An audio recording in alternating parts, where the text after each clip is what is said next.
இன்னும் எத்தனை நாளைக்கு விஜய் இதையே பண்ணிட்டு இருக்க போறாரு அப்படின்றது தெரியல. மல்லி வீட்டுல தான் இருக்காங்க, கூட தான் இருக்காங்க.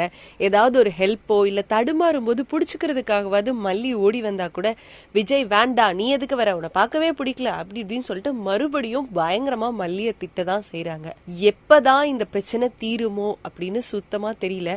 இங்க வெண்பாவை வேற ஹாஸ்பிட்டல் எப்படியோ கூட்டிட்டு வந்துட்டாங்க. டாக்டர் வேற செக் பண்ணி என்னென்னமோ சொல்லிட்டு இருக்காரு.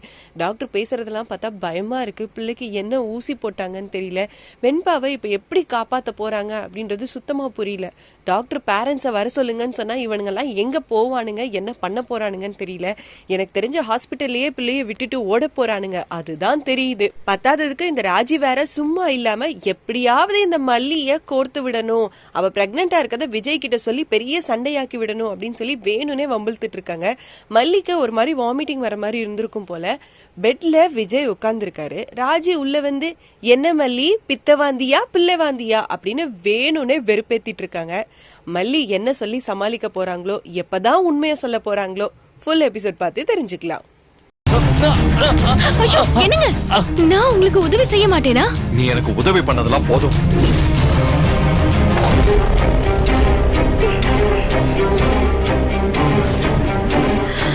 என்ன மல்லி, பித்தவாந்தியா?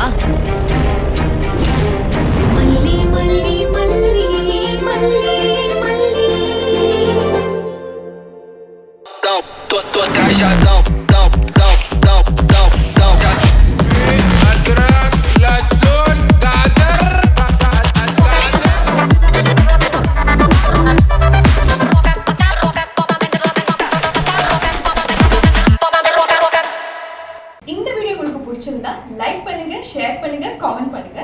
Saregama TV shows Tamil subscribe பண்ணுங்க.